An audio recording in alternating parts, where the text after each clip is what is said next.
அன்புள்ளம் கொண்ட கடகராசி அன்பர்கள் அனைவருக்கும் மற்றும் இந்த வீடியோவை பார்த்துக்கிட்டு இருக்க அனைவருக்கும் எனது பணிவான வணக்கங்கள். நம்ம எல்லாமே ரெகுலராக இந்த பயிற்சி அந்த பயிற்சி இந்த ஒவ்வொரு மாதத்துக்கும் பலன்கள் ஜென்ரலாக பார்க்குறோம், தவறு கிடையாது. இது எல்லாத்துலேயும் நம்ம பார்த்துட்டுருக்கோம். பட் இது ஸ்டீரியோ டைப்பாகவே இருந்துருக்கு. அப்போ ஒரு குறிப்பிட்ட விஷயங்களுக்குன்னு பார்க்கும்பொழுது ஒரு சரியான ரிசல்ட் அவங்களால எடுக்க முடியல. அப்போ அதனால ஒரு குறிப்பிட்ட விஷயத்தை பற்றியும் வீடியோ போடலாம். அதை நீங்களும் தெரிஞ்சுட்டு நீங்கள் எப்படி அதை அது எப்படி நீங்கள் இணைச்சி வாழ்க்கையில் நீங்கள் யூஸ் பண்ண முடியும் அப்படின்றத பற்றி பேசலான்றதான் இந்த பதிவினுடைய நோக்கம். ஸோ பொதுவாக கடகராசி அன்பர்களுக்கு, இந்த கடகராசிக்கு அதிபதி சந்திரன். இந்த ராசியில் இருக்கக்கூடிய நட்சத்திரங்கள் புனர்பூசம், பூசம், ஆயில்யம், இந்த 3 நட்சத்திரங்களும் இருக்குது. இவங்களுக்கு 2வது வீடு. இவங்க பொதுவாக தொழில்னு பார்க்கும்போது 2, 6, 10 இது 3ஐயும் நம்ம பார்க்கணும். இந்த 3க்கு 120 டிகிரிஸ் இருக்கும். இதுதான் இந்த ஃபார்முலா வச்சு தான் நமக்கு ஃபேன்லாம் உருவானது. ஃபேன் சுற்றுறது இல்லையா, அந்த ஃபேன்லாம் உருவானது. அப்போ தான் ஈவனாக இருக்கும். அதில் திரிகோணம் அப்படின்னு நம்ம சொல்லுவோம் நம்மளுடைய ஜோதிட விதிகளில். இந்த 120 டிகிரிஸ் தான் நமக்கு 120 வருஷங்களாக வருது. தசா வருஷங்கள் எல்லாத்தையும் கூட்டினீங்கன்னா 120 வருஷம் வரும். இந்த 120 டிகிரிஸ் தான் 120 வருஷங்களாக வருது. ஸோ அதனால் திரிகோணம்ன்றது ரொம்ப முக்கியமான விஷயமா இருக்குது. இப்போ ஒருத்தர் வாழ்க்கையில் முன்னேறுவாரா அப்படின்னா 1, 5, 9 இதை பார்க்கலாம். 1லேருந்து எண்ணிங்கன்னா 1, 2, 3, 4, 5, 5லேருந்து 5, 6, 7, 8, 9, 9லேருந்து 9, 10, 11, 12, 1. ஸோ எப்படி பார்த்தாலும் அந்த 5 வரும். அது எல்லாமே ஈவனாக இருக்கும். இதுக்கு திரிகோணம் அப்படின்னு பேர். பொதுவாக தொழிலுக்கு நமக்கு டிவிஷனல் சார்ட்ஸ் நிறையா இருக்குது. ராசி அம்சம்னு சொல்கிறோம் இல்லையா, அது மாதிரி டிவிஷனல் சார்ட்ஸ் நிறையா. தசாம்சம் அப்படின்றது நமக்கு தொழிலை நமக்கு குறிக்கும். ஸோ அந்த டிவிஷனல் சார்ட்ஸ் எல்லாம் பார்த்து இன்றைக்கி ஒவ்வொரு டிவிஷனல் சார்ட்ஸை பார்த்து அது மூலமாக பலன் எடுத்து சொல்கிறதுக்கு இட் வில் டேக் டைம். ஏன்னா அதுக்கு அந்த டிவிஷனல் சார்ட்ஸ் மட்டும் இல்லை, அஷ்டவர்க்கம் பார்க்கணும், வர்க்கத்தில் உள்ள பிந்துக்கள் பார்க்கணும், அந்த பிந்துக்களில் எவ்வளோ பரல்கள் இருக்குன்னு பார்க்கணும், அதுக்கு சோத்திய பிண்டம் பார்க்கணும். இதெல்லாம் பார்த்து இதை எடுத்து தனியாக வச்சுக்கணும். டிவிஷனல் சார்ட்ஸ் பார்க்கணும், இப்போ நடக்க தசாபுத்தி பார்க்கணும், கோச்சாரம் பார்க்கணும், அந்த கிரகங்கள் எந்த நட்சத்திரத்தில் இருக்குன்னு பார்க்கணும், அந்த நட்சத்திர அதிபதி யாருன்னு பார்க்கணும், அது டிவிஷனல் சார்ட்ஸ் எங்கே இருக்குன்னு பார்க்கணும். இப்படி பல பேராமீட்டர்ஸ் இவ்வளோ பார்த்துட்டு தான் இருந்தாங்க ஒரு காலகட்டத்தில். இது அப்படி பார்க்க ரொம்ப ஈஸியாக தெரிஞ்சிடும். இப்போ ஒரு ஜோதிடருக்கு எல்லாத்தையும் பார்க்குறவங்கன்னா ஈஸியாக அதெல்லாம் தெரிஞ்சிடும். ஸோ அதை இன்னைக்கு காலகட்டத்தில் அதெல்லாம் நம்ம எல்லாரும் தெரிஞ்சுக்க முடியாது. அப்போ எல்லாரும் எப்படி தெரிஞ்சுக்கலாம் அப்படின்றதுக்கு ஒரு மெத்தட், அதையும் நமக்கு முன்னோர்களே, இதெல்லாம் நான் சொல்லலைங்க, இதெல்லாம் நான் உருவாக்குனது கிடையாது ஜோதிடம் அப்படின்றது. நான் அதில் தெரிஞ்சுட்டு நம்ம எல்லாருக்கும் நம்ம சொல்கிறோம். நடுவில் இருக்கிறவங்க நான் ஒரு ஸ்பீக்கர் மைக் இருக்குல்ல, அது மாதிரி தான் நான். அதனால் நான் இதெல்லாம் உருவாக்கலை, நான் அதெல்லாம் சொல்லலை. இதில் ஏற்கனவே நமக்கு ரிஷிகள் கொடுத்துருக்காங்க, அதை தெரிஞ்சு நம்ம யூஸ் பண்ணுறோம், அவ்வளோதான். நான் ஒரு பெயிண்ட் ப்ரஷ்ஷு வாங்கி நான் பெயிண்ட் அடிக்கிறாங்க இல்லையா, அது மாதிரி தானே. ஆனால் பெயிண்ட் உருவாக்குனது ஒருத்தர், ப்ரஷ்ஷு கொடுத்தது உருவாக்குனவர் இன்னொருத்தர். அந்த மாதிரி பல ரிஷிகள் பலவிதமான நமக்கு பேராமீட்டர்ஸு, பலவிதமான விஷயங்கள் இதெல்லாம் பார்த்தோம்னா இப்படி இருக்கும்னு சொல்லி கொடுத்துருக்காங்க. தமிழில் கூட இதுக்கு நிறையா ஜோதிட அலங்காரம் மாதிரி நிறையா இருக்குது. புலிப்பாணி ஜோதிடம் மாதிரி நிறையா, அகத்தியர் கூட கொடுத்துருக்காரு. இது மாதிரி பல விஷயங்கள் தமிழ்லேயே இருக்குது. நம்ம இதெல்லாம் தமிழே ரொம்ப காலமாக யூஸ் பண்ணிட்டு இருந்திருக்கோம். அதனால் ஒன்லி நமக்கு வேதத்தில் மட்டும்தான் சொன்னாங்க, அது மாதிரி ஒன்லி சான்ஸ்கிரிட் தான் அப்படின்னு இல்லை. சான்ஸ்கிரிட்ன்றப்போ நிறைய அதில் இருக்குது. அதே மாதிரி தமிழ்லேயும் நிறையா இருக்குது. அதெல்லாம் எடுத்து நம்ம யூஸ் பண்ணுறோம். ஸோ அப்படி பார்க்கும்பொழுது நீங்கள் கடகராசி அதுக்குன்னு பார்க்கும்போது 2ஆம் இடத்துக்கு அதிபதி சூரியன், உங்களுக்கு 6ஆம் இடத்துக்கு அதிபதி சனி பகவான், உங்களுக்கு தொழில்ஸ்தானம் 10ஆம் வீட்டுக்கு அதிபதி செவ்வாய். ஸோ சூரியன், சனி, செவ்வாய், இந்த 3க்கும் உள்ள தொடர்புகள் தான் கடகராசி. நான் இப்போ சொல்கிறது கடகராசி என்பவர்கள் பல பேர் இதில் கேட்பீங்க, உங்களுக்கே அது புரியும். பொதுவாக வேலைகளில் ரொம்ப சிரமப்படுறவங்க இந்த கடகராசி அன்பர்கள். கடகராசி அன்பர்களில் பல பேர் முன்னேற்றங்களுக்கு பயங்கரமாக போராடி தான் முன்னேற முடியும். ஏன்னா சூரியனுக்கும் சனிக்கும் ஆகாது.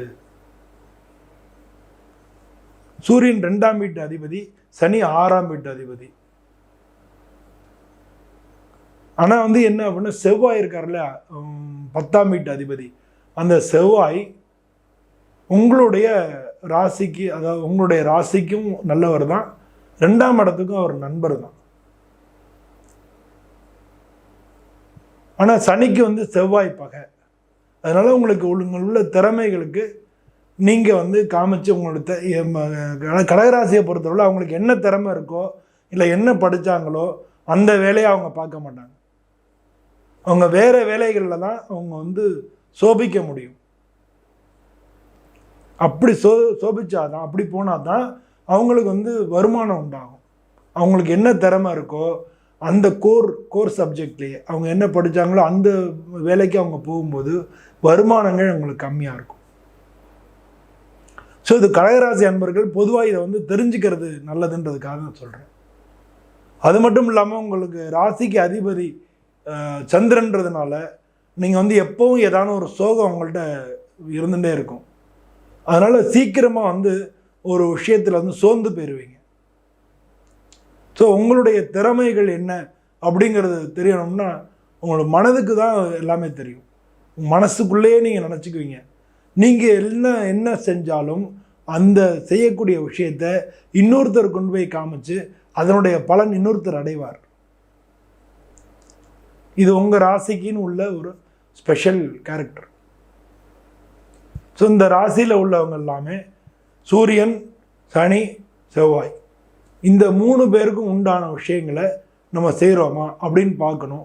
நீங்கள் உங்களுக்குள்ள திறமைகள் உள்ள சப்ஜெக்ட்லேருந்து விலகி நீங்கள் வந்து உங்களுக்கு வேறு எதில் இன்ட்ரெஸ்ட் இருக்கோ, உங்களுக்கு எதில் வந்து நாட்டம் அதிகமாக இருக்கோ அந்த தொழிலை தேர்ந்தெடுத்து போனீங்கன்னா நிச்சயமாக வெற்றி அடையிறது உறுதி.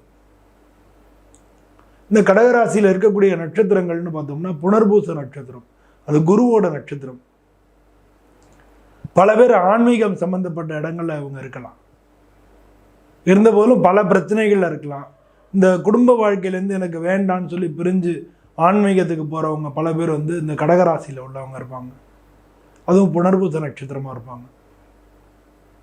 இவங்களில் பல பேர் வந்து திருமண வாழ்க்கையை திறந்து பெரிய பெரிய தொழில்களில் வந்து இப்போ வந்து சைக்ராட்டிஸ்ட்டு அவங்க வந்து இந்த ராசியில் இருக்கிறவங்க பல பேர் இருக்க முடியும். டாக்டர்ஸ் பல பேர் இந்த ராசியில் இருக்கிறவங்க இருக்க முடியும். அஸ்ட்ரானமி அது சம்மந்தப்பட்ட விஷயங்கள இருக்க முடியும். விவசாயிகள் நிறைய பேர் இருக்க முடியும். விவசாயம் சார்ந்த தொழில்களில், நீர்நிலைகள் சம்மந்தப்பட்ட உள்ள தொழில்களில் அதெல்லாம் அவங்க இருக்க முடியும். ஹோட்டல், ரெஸ்டாரண்ட்டு அதில் உள்ளதில், இராணுவம் சம்மந்தப்பட்ட இடத்துல உள்ளதில் ஒரு சில பேர், பல பேர் வந்து இதில் என்ன இந்த ஒரு எல்லாரையும் வச்சு இது பண்ணுறாங்க இல்லையா, கட்ட பஞ்சாயத்து பண்ணி அது மூலமாக சம்பாதிக்கிறாங்க இல்லையா, அந்த மாதிரி இருக்கிறவங்க கூட இந்த ராசியில் கடகராசியில் இருக்க முடியும். அவங்களெல்லாம் யாரெல்லாம் ஜெயிக்கவே முடியாது, பயங்கரமாக பணம் சம்பாதிப்பாங்க. ஸோ இந்த மாதிரி வந்து உங்களுக்கு வித்தியாசமான தொழில், செங்கல் சூளை வச்சுருக்கிறவங்க பல பேர் வந்து கடகராசிக்காரங்களாக இருப்பாங்க. வெளிநாட்டில் பணிபுரிகிறவங்க பல பேர் கடகராசியாக இருப்பாங்க. டாக்டர்ஸு பல பேர் கடகராசியாக இருப்பாங்க.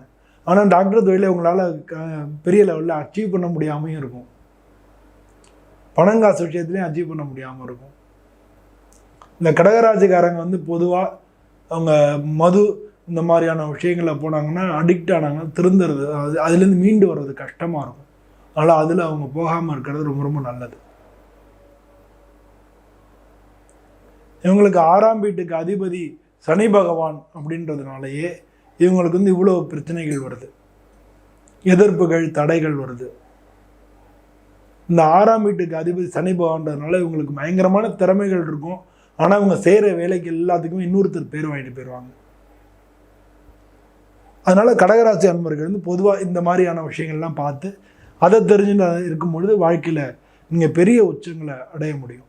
உங்களுடைய ஜாதகம், அந்த ஜாதகத்தில் இந்த அதிபதிகள் எங்கே இருக்காங்க, எந்த நட்சத்திரங்களில் இருக்காங்க, அவங்களுடைய பலன்கள் எப்படி, இப்போ நடக்கக்கூடிய தசாபுத்தி எப்படி, கோச்சாரம் எப்படி, இது எல்லாத்தையும் தெரிஞ்சுட்டு நான் சொன்னதையும் இணைச்சி வச்சு நீங்கள் எல்லாத்தையும் ஒரு பார்வை பார்த்தீங்கன்னா நிச்சயமாக நீங்கள் ஜெயிக்க முடியும். அது மாதிரி கடகராசி அன்பர்கள் வந்து இதெல்லாம் பார்த்தீங்க. உங்கள் ராசிக்கு வந்து இந்த சூரியன், சனி, செவ்வாய் இது 3ம் சேர்றதுனால பொதுவாக வந்து நீங்கள் சிவன் அவரை வந்து பிரதோஷத்தன்னைக்கு போய் வணங்கும் பொழுது, அதுவும் சனி பிரதோஷமாக இருந்து போய் வணங்குனீங்கன்னா ரொம்ப ரொம்ப நல்லது. மாதத்துக்கு 2 தினம் வரும்.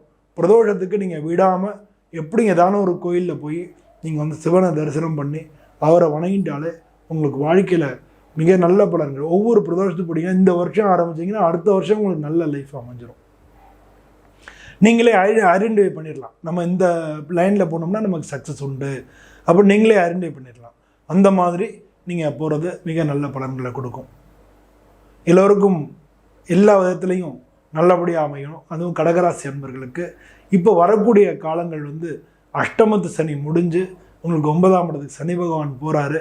ஸோ இப்போ இந்த டயத்தில் உங்களுக்கு தொழில் ரீதியான மாற்றங்கள், இடமாற்றங்கள் எல்லாத்தையும் கொடுக்க போகிறாரு. அதனால் இந்த வருஷத்தை பொறுத்தளவில் உங்களுக்கு மிக நல்லாவே இருக்க போகிறது. நான் சொன்ன மாதிரி எல்லாத்தையும் எடுத்து வச்சுட்டு கரெக்டாக அடுத்த அடியை நீங்கள் பார்த்து வச்சுட்டிங்கன்னா வாழ்க்கை பாதையில் நீங்கள் தொடர்ந்து போகிறதுக்கு மிக நல்ல பலன்களை இது கொடுக்கும். எல்லோருக்கும் நன்றி. எனது பணிவான வணக்கங்கள்.